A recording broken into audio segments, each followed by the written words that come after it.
exclusive. I'm Ryan Young. October is Liver Cancer Awareness Month, and I am now joined by a liver cancer survivor. That's my Aunt Jan. Tits! Well, thank you very much for joining me. Thank you for joining me. Glad to be here. Yes, kind of. Thank you. I appreciate it also that you're here as well. Thank you for asking me.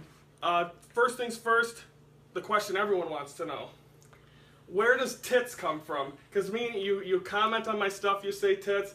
We say tits to each other. Do you want to go in depth about the story without explaining who the person was? Do you want to go? Not really. Well, I will then. Okay. So one time we used to go driving around, and we were driving past this one person's house, and she goes, "Well, her tits are probably hanging out, or would you?" They were gonna lay it on the table. Lay it on the table. I just started busting out laughing.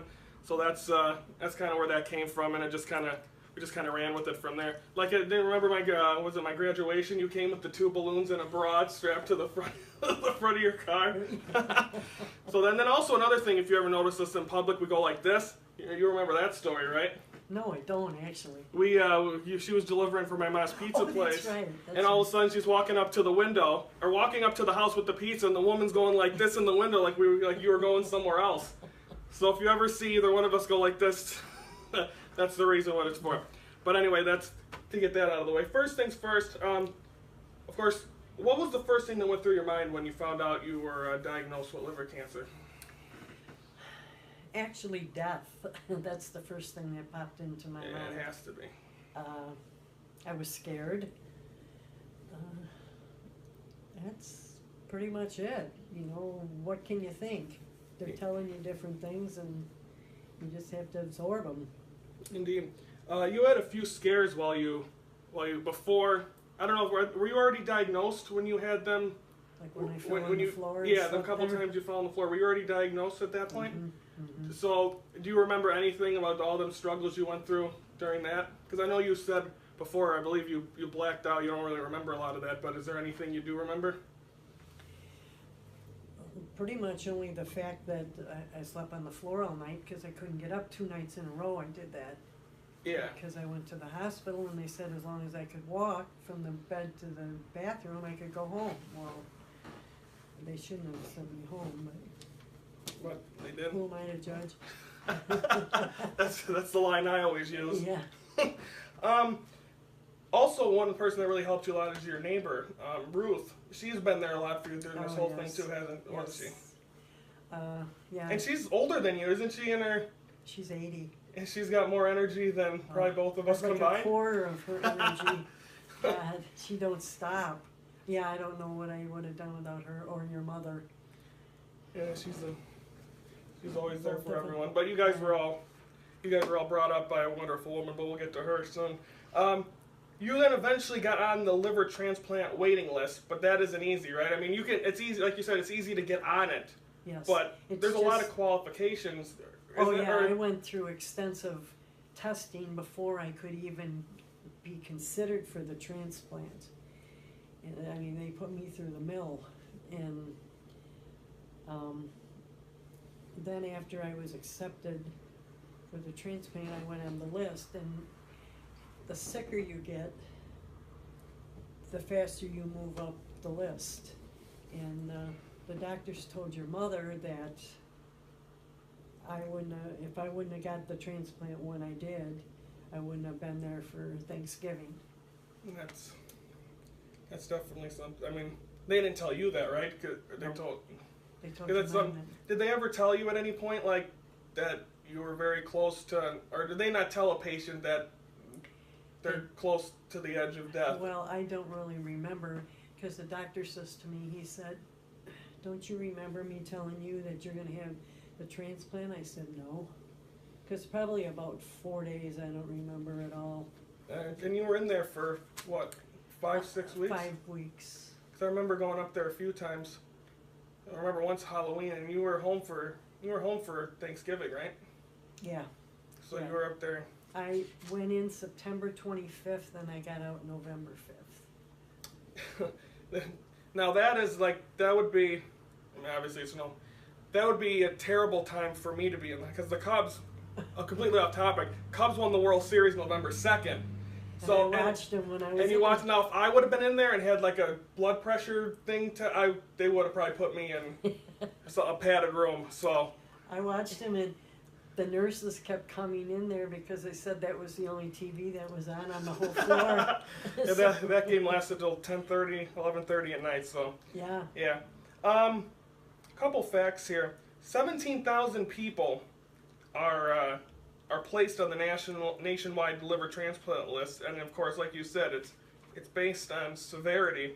And yours got so bad that you got moved up. You got the transplant September 27th, right? Right. Do you recall anything from that day, or were you pretty much kind of out of it? From September 27th? Yeah. No, until, let's see, that was on a Tuesday. I really don't remember anything till like that Friday. September 27th was on a Tuesday, and I really don't remember anything until Friday, and then I was kind of in and out. On morphine, you do them things. Do you believe there was a certain angel looking over you during that whole thing, and that being either your grandma, my great grandma, my mother? Yes, definitely. How big of an I mean, you even told me before that you wish your mom, my grandma, would have been with you during that. I mean, I'm sure she was spiritually, but how do you think she would have been able to handle that whole thing?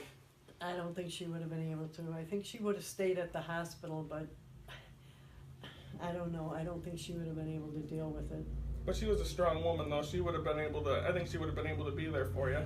Yes, but you got to forget. I mean, you got to remember that I was one of her children. I know. It's a little bit different, you know. But because you always had a phobia about hospitals, did she? No. So she would have. I kind of got over that now. I yeah. didn't have a choice. Yeah, for being there for 6 weeks. Yeah. You also had one of funeral homes too, didn't you? Are you over that one? Yeah, kind of. Yeah. That's good. See, when you were in the hospital, I didn't come see you until after you, because they said you looked. I don't like seeing anyone like that. I mean, my grandma's in the hospital right now, and I didn't want to see her at that point like that. And I didn't want to see you like that, so. That's not my only phobia, because I wouldn't want anyone to see me like that with cords and tubes and it's got all around me. Yeah, they were all around, and it's a good thing I didn't look up because I probably would have freaked out. I never looked behind me. I just Yeah. How long was the recovery process? We already kind of talked about this, but even when because you were in the hospital for 5 weeks, that didn't end the recovery process, did it? Because you had physical therapy at home after. So I mean, like when they had you doing physical therapy while you were there too, as well, right? Oh yeah, and they kept saying, "Well, what's your goal for today?" And I say, "Go home." And they says, "Well, you got to do the therapy," because I went to therapy 4 times a day, and some days I just didn't feel like doing it, And then they'd say, "Go home," and then I thought to myself, "You better get off your rear end and get going, or you're never going to go home." So then I did really good. One time when we were up there, because you were supposed to have things with protein in them or whatever, and we went down to Starbucks, and the nurse or whatever told us to make sure you get protein in the drink, and you're like, no, don't put it in there. Well, my niece Brianna had them put protein in it, and nothing gets by her, because you're like, I don't even know how you taste it. You're like, there's protein in here. So, yeah, nothing could get by you. This question's pretty obvious. I know the answer. Were you a good patient in the hospital? Yes and no. In the beginning, I don't think I was. But then as time went on, and I was there a while, so we kind of got to know each other. I had the same nurses and whatnot. I mean, I'd get mad, especially in the middle of the night, because I couldn't walk and I couldn't get out of the bed, and they'd take their time getting there, and then they'd get mad because I had an accident and they'd have to clean it. And that's their job, isn't it? Well, that's what I would think, but Yeah. But for the most part, I think I was. And you got really close to a lot of them nurses too, didn't you? A lot of them came in the day I went home and said goodbye to me, and I got cards from some of them from the therapy department. That's good. Because that's good that they're able they get that, and that they actually treat their patients well and remember them, because that's definitely a hard thing. One of the women that was my therapist the occupational therapist, her and I got to be pretty close. And I was friends with all of them, but the one, I was really close with. And I still see her when I go up there. Oh, that's good. I still see her. Now being a year later, do you look at life differently now than you did before any of this happened? Oh yeah. Yeah, I mean, not everybody gets a second chance. No, and when you do, you gotta appreciate that. And I can't even say enough about my doctors and nurses and the donor especially. I can write to them, but I haven't figured out yet what to say. Exactly. What is a day, now that you're past the liver transplant and everything, what is a day in your life now? Because I know you've told me you had a lot of medications, right? I was just going to say pills, and more pills. I take about 25 pills a day. Jeez. But if it keeps me going. Yeah, it keeps you ticking. Yeah. Now, doctor's appointments, how often you gotta, because in the beginning you were going to Milwaukee a lot, right? Yeah, now I'm only down to, I was down to once a month, and then, I was down to like once every 2 weeks. Now I'm down to once a month, maybe a couple months. But I get a lot of lab work done.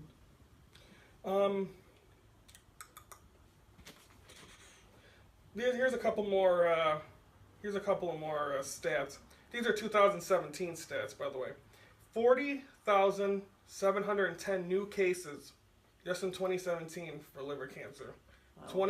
29,200 in men, 11,510 in women. In 2017 as well, about 28,920 people. Over 19,000 men and 9,000 women died of liver cancer.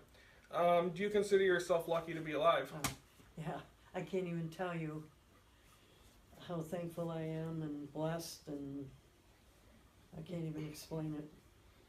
Well, you kind of brought this up earlier, but have you ever reached out to the family because you're given the opportunity? Because if you think of it from their side as well, it's someone that just also lost a loved one. And have you ever reached out to the family of your liver donor? No, not yet, because like I said, I can write a letter to them. They'll never know my name, or I won't know theirs unless they want to. And I started a letter, but I just don't know exactly what all to say. What do you say? I was on the receiving end, they weren't. Yeah. So, I don't know. And then, of course, the last question is, like you kind of already answered this. If they were watching this right now, is there anything you could tell them? How do you explain how thankful you are, though? It's hard to put in words. I can't. I don't know how to explain how I feel.